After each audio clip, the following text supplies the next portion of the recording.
गरीब बड़ी बहन के घर आई छोटी अमीर बहन। दीदी मुझे खाना खिलाओ ना, मुझे भूख लगी है। अच्छा तुम्हें भूख लगी है, रुको मैं तुम्हें अभी खाना खिलाती हूँ। सोनम गरम गरम खाना बनाकर अपनी छोटी बहन पारुल को प्यार से खिला रही होती है। तभी सोनम को उसके पिता के कमरे से आवाज आने लगती है। दीदी माँ और पिताजी लड़ाई क्यों कर रहे हैं? तुम यहीं पर खाना खाओ, मैं अभी आती हूँ। सोनम अपने पिता और अपनी सौतेली माँ की बातें सुनने के लिए कमरे के बाहर खड़ी हो जाती है। मैं अब इस लड़की का बोझ अपने सर पर नहीं रख सकती। तुम्हें पता है ना, तुम्हारी पत्नी इस लड़की को पैदा करते ही मर गई थी और उसके बाद तुमने मुझसे शादी की। जब से ये लड़की पैदा हुई है, तुम्हारी और मेरी जिंदगी में कोई ना कोई परेशानी आती ही रहती है। तुम सही बोल रही हो, मेरी नौकरी भी छूट गई है। शायद ये लड़की बहुत अपशगुनी है। पास में ही तुम्हारे मुंह भोले भाई रहते हैं। मैं तो कहती हूँ ये घर की जिम्मेदारी और इस लड़की को उनके भरोसे छोड़कर यहाँ से शहर चलते हैं। ठीक है, मैं आज बात करता हूँ उससे। ये सुनकर सोनम को बहुत बुरा लगता है और उसकी आंखें भर आती हैं। वो वापस अपनी सौतेली छोटी बहन के पास आकर बैठती है। क्या हुआ दीदी, माँ पिताजी क्यों लड़ रहे थे? नहीं, लड़ाई नहीं कर रहे थे, बातें कर रहे थे। चलो मैं तुम्हें खाना खिला देती हूँ, पेट भरकर खा लो। सोनम अपनी छोटी बहन को पेट भरकर खाना खिलाती है। दोनों सौतेली बहनों में बहुत प्यार था। अगले दिन अर्जुन अपनी पत्नी किरण और बेटी पारुल के साथ शहर जाने के लिए तैयार हो जाता है। देखो सोनम, तुम समझदार हो, यहाँ अपने चाचा के पास रहना और फिर इस घर की देखरेख भी तो तुम्हें करनी है। पिताजी मुझे अपने साथ लेकर चलिए ना, मैं अकेले क्या करूंगी? नहीं, तुम यहीं पर रहो, यही मेरा आखिरी फैसला है। अर्जुन ऐसा कहकर बेचारी सोनम को वहीं छोड़ जाता है, जिसके बाद बेचारी सोनम उस घर में अकेली रह जाती है।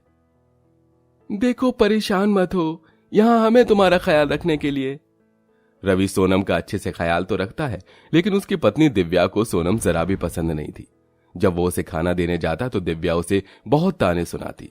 अरे हमने क्या इसका ठेका लेकर रखा है? इसका बाप और इसकी माँ शहर में चले गए, इसको हमारे भरोसे छोड़कर। आज के बाद मेरे घर से एक भी अन्न का दाना इस लड़की के लिए नहीं जाएगा।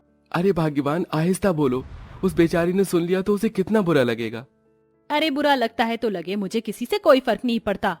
सोनम ये सब दरवाजे के पास खड़ी होकर सुन लेती है।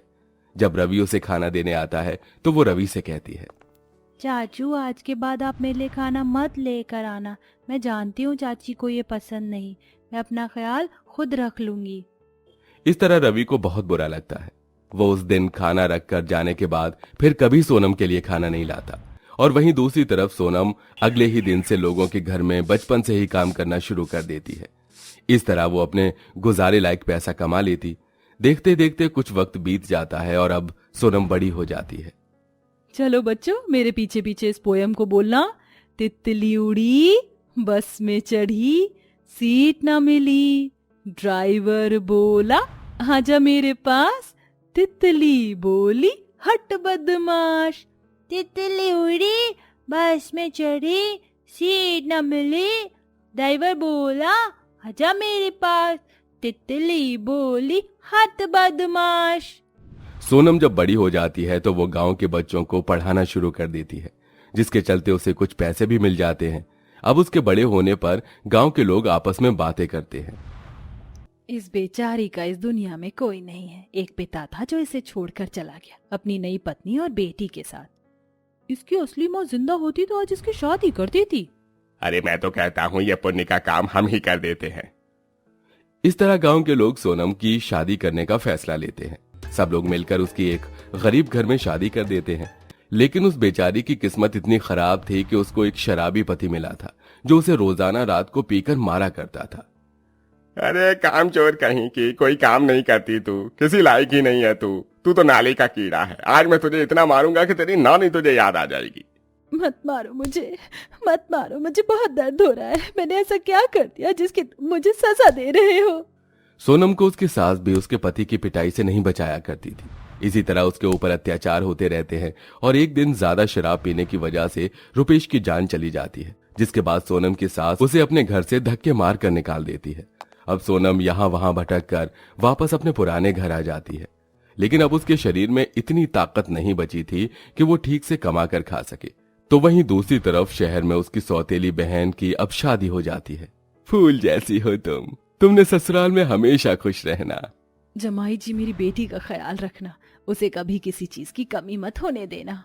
आप परेशान मत होइए, मेरे साथ आपकी बेटी बहुत खुश रहेगी। माँ पिताजी, मुझे आपकी बहुत याद आएगी। पारुल ऐसा कहकर गाड़ी में बैठ जाती है, जिसके बाद उसका उसके ससुराल में गृह प्रवेश होता है। शादी के बाद सब कुछ अच्छा चल रहा था।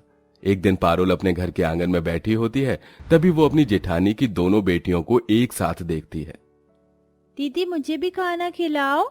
ये लो नित्या, खाना खाओ। मैं तुम्हारी बड़ी बहन हूँ, मैं तुम्हारा बहुत अच्छे से ख्याल रखूंगी हमेशा। ये दीदी, आप वर्ल्ड की बेस्ट दीदी हो।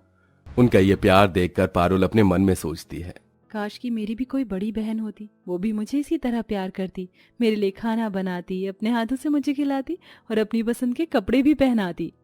पारुल को बचपन से ही बड़ी बहन चाहिए थी। उसके होने के बाद उसकी माँ को कोई संतान ही नहीं हो पाई। वहीं दूसरी तरफ एक दिन अर्जुन और किरण घर में बैठे होते हैं। उनके घर पर कोई दस्तक देता है। अरे वकील साहब, आप यहाँ? दरअसल मैं तुम्हें यह बताने आया था कि गांव में जो तुम्हारा घर है वो तुम्हारी बड़ी बेटी के नाम है। आपने उस घर को बेचने के लिए कहा था, लेकिन उसके लिए आपकी बड़ी बेटी के सिग्नेचर होना बहुत जरूरी है और अभी वो इसी घर में रह रही है। ये सुनते ही किरण गुस्से से आग बबूला हो जाती है। उस कलमुही ने अभी तक हमारा पीछा नहीं छोड़ा। सुनने में आया था कुछ समय पहले उसकी शादी हो गई। लगता है इस लड़की से हमारा पीछा कभी नहीं छूटेगा। अरे तो मैं क्या करूं, उसे छोड़कर यहाँ आ तो गया था तुम्हारे साथ। इस तरह वे दोनों आपस में ही लड़ने लगते हैं। वकील वहां से चला जाता है। वहीं दूसरी तरफ उनकी ये सारी बातें उसी दिन पारुल आकर घर के दरवाजे से ही सुन लेती है। मेरी एक बहन भी है और मेरे माता पिता ने मुझे बताया तक नहीं। भगवान पता नहीं कहाँ है, कैसी है, लेकिन मैं उसे ढूंढ लूंगी। मुझे बस वकील साहब से अपनी बहन का पता निकलवाना होगा। पारुल वकील के पास जाती है और उससे अपने गांव के घर का एड्रेस लेती है, जिसके बाद वो अपनी कार में बैठकर गांव पहुंचती है और गांव के लोगों से उसकी बहन के बारे में पूछती है। अब याद आई है तुम्हें उस लड़की की? बेचारी कितने सालों से परेशान है और एक कितनी परेशानी उसने अपने जीवन में झेली है, कितना संघर्ष किया है उसने। इतनी मासूम अच्छी संस्कारी लड़की को तेरी वजह से उसके माँ बाप छोड़कर चले गए। अरे हम लोगों ने मिलकर उसकी शादी करवाई थी, लेकिन शादी के बाद भी पति के अत्याचार सहने पड़े उसे। अब वो अपने पुराने घर में ही है। सुनने में आया है उसका जलील बाप उस मकान को भी बेचना चाहता है। ये सारी बातें सुनकर पारुल की आंखें भर आती हैं और वो जब अपने पुराने घर पहुंचती है तो उसकी बहन बहुत बुरी हालत में होती है। वो एक प्लेट में सूखी रोटी रखकर उसे खा रही होती है। दीदी, दीदी आप इस हालत में हो, आपने मुझे बताया क्यों नहीं?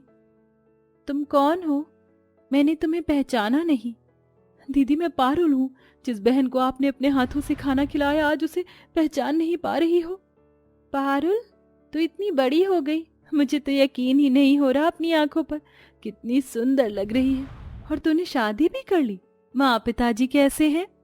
सब ठीक हैं दीदी, हम बहुत ऐश की जिंदगी जी रहे हैं, लेकिन मुझे नहीं पता था कि मेरे माँ बाप ने आपके साथ इतना बुरा किया और आपकी ये हालत हो गई।